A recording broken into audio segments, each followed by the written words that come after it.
Alors, à présent qu'on a mis ici en place ici le système de base, c'est-à-dire les produits, ce qu'on veut faire, c'est de gérer ici la possibilité. On veut avoir ici un système de gestionnaire d'état qui va nous permettre de savoir ici quels sont les éléments qui sont présents dans le panier, ou alors quelle sera la valeur initiale ici du panier.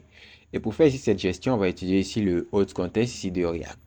Donc pour faire ça, on va juste fermer index, fermer header, fermer app.jsx.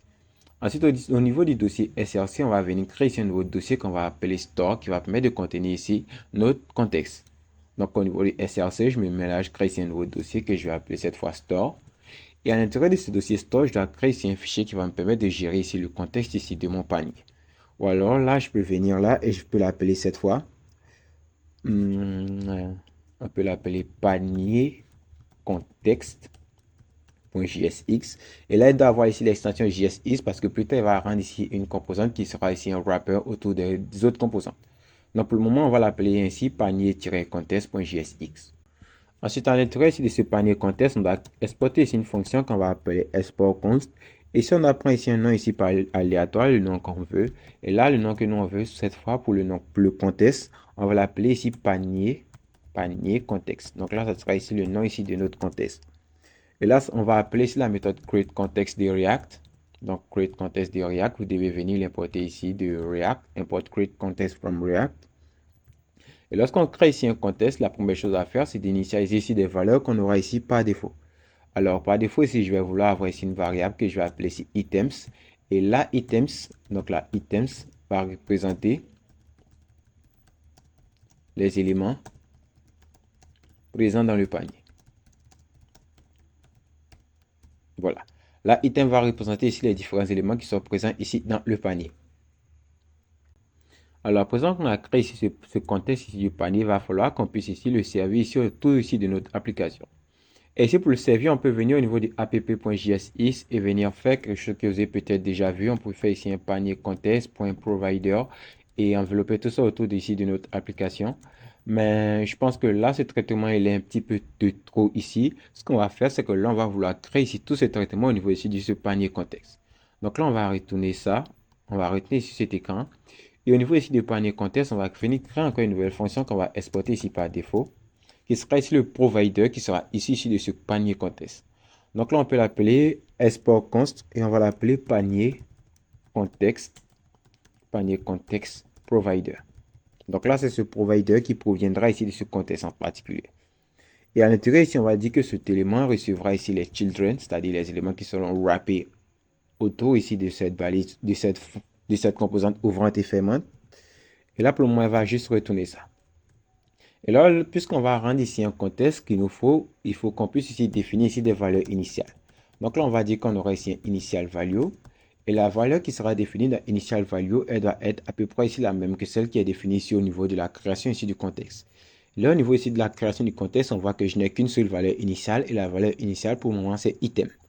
Donc ici, au niveau ici de initial value, je dois initialiser ici items. Et je vais dire que initialement, items, c'est un tableau vide.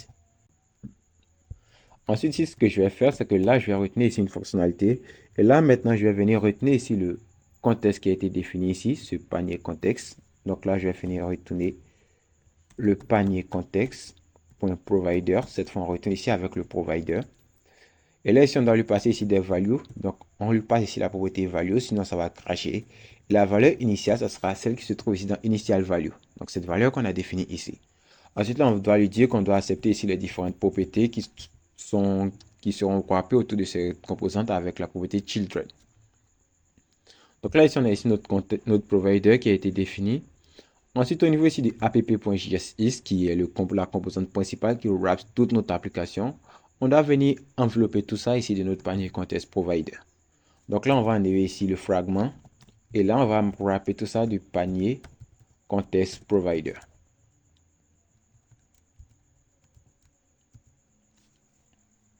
Et là, on va venir enlever ici le set count qu'on avait défini ici, qui ne sert strictement à rien. Alors, si on fait ce qu'on enregistre, ce qu'on retient ici au niveau ici de notre application qu'on rafraîchit, on n'aura aucune erreur.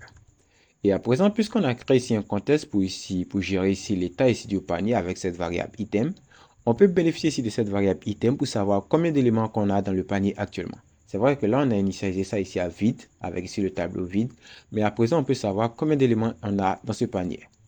Et pour afficher ici le nombre d'éléments qu'il y a dans ce panier, puisqu'ici on a mis 0, on l'a écrit en du, on peut aller au niveau de la composante header.jsx. Et ici au niveau de header.jsx, on va venir créer une nouvelle constante qu'on va appeler ça. On va utiliser une déstructuration. Et là, on va dire qu'on va utiliser ici le use context. Donc là, on utilise le use context et vous devez ici importer use context de React. Et cette fois, il utilise ici le contest qui s'appelle ici panier contest et non le provider. Donc on fait ici un use contest et on utilise ce contest là. Donc là, on fait ici un use context et là, le contexte qu'on utilise, c'est le panier contexte. Et là, vous devez aussi importer ici panier contexte de son arborescence. Si vous l'avez défini dans le même endroit que moi, vous devrez avoir ici cette structure de fichier.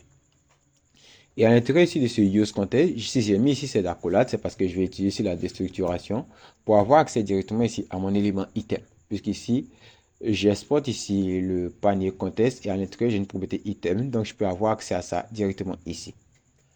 Ensuite, là, ici, pour avoir ici la taille ici du panier, plutôt que d'avoir ici un 0 qui est marqué ici en du, je peux mettre ici la taille ici de items. Donc, je peux mettre ici items.length.